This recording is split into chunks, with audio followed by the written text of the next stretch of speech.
Hello and welcome to Continental Development News. I'm your host, Michael Villani.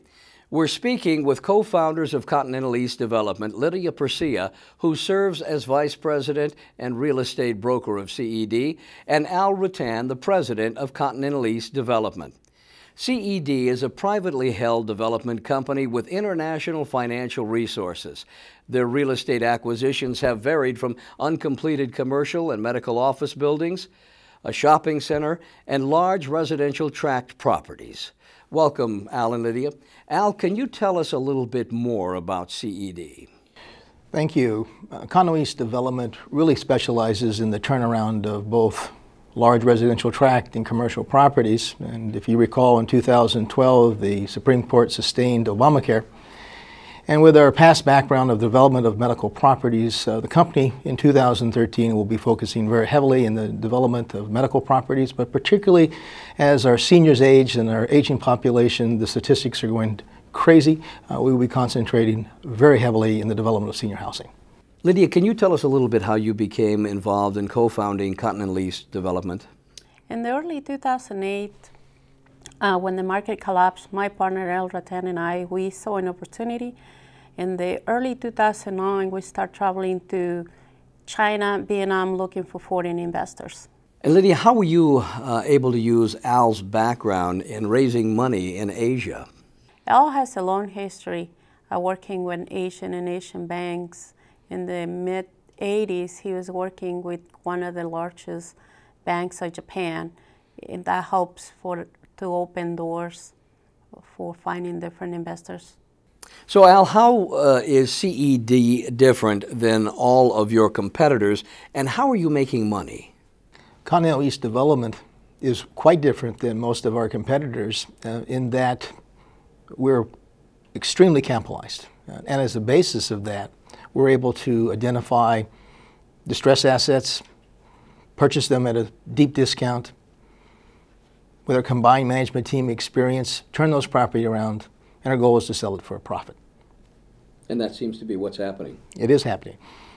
So I'll briefly explain to us how CED turns properties around, and is your original investment target still intact? We're more than on target. Let me give you an example of how we turn around a property. In 2008, we identified a medical property in Murrieta, California.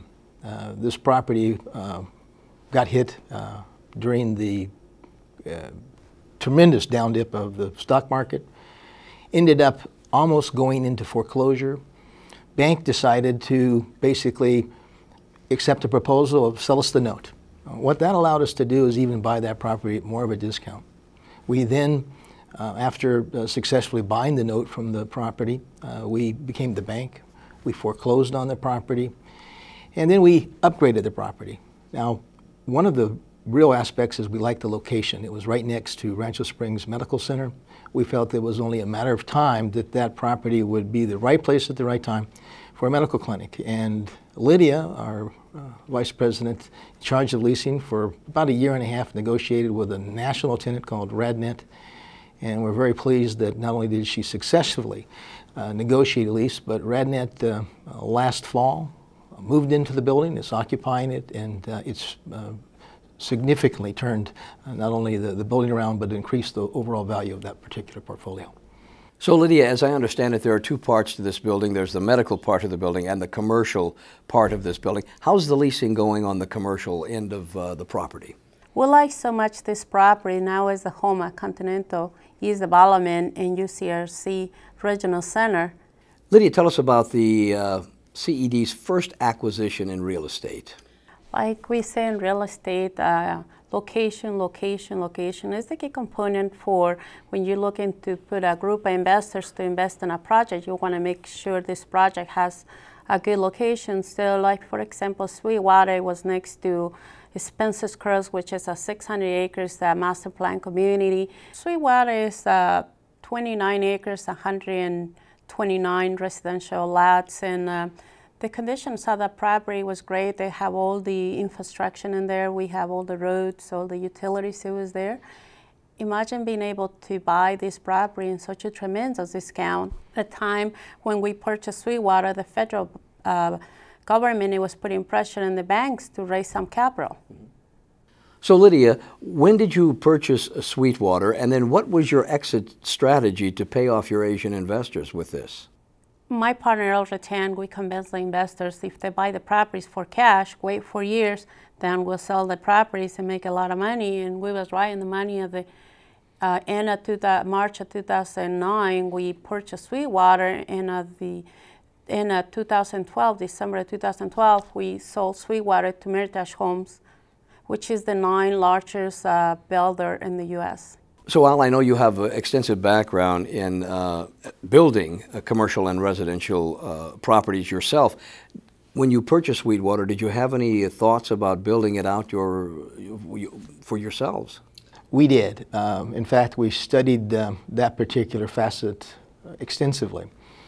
But we also started to see a market upbeat in the residential housing in all of southwest Riverside County. And we felt, based on the location, the proximity of Sweetwater being next to a huge master plan development, that it was only a matter of time that we would be approached by a public builder. And it turned out that our assumptions were absolutely right on. Meritage Homes bought the property for cash, and the rest is history. So Al, were your investors happy with their return on their investment?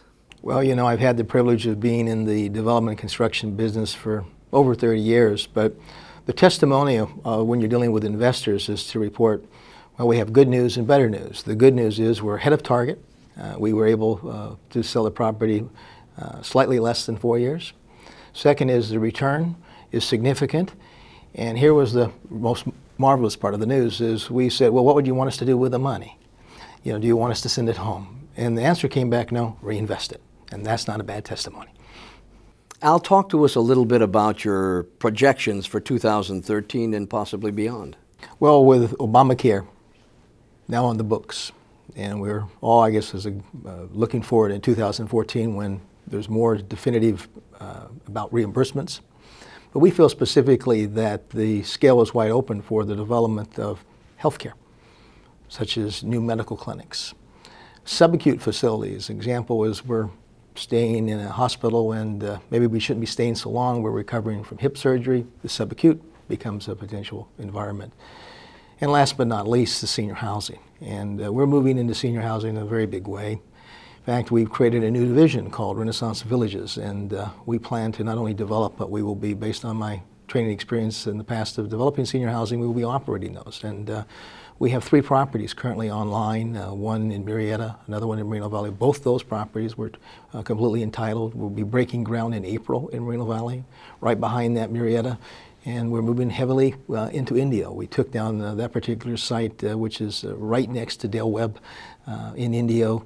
Site's about 20 acres, and this one will have 4 levels of care: active elderly, assisted care, memory care, and skilled nursing. Thank you, Al. Thank you, Lydia. Thank you. You've been watching Continental Development News. Stay tuned on the explosive growth of Continental East Development and their expanding properties. I'm Michael Villani. We'll see you next time.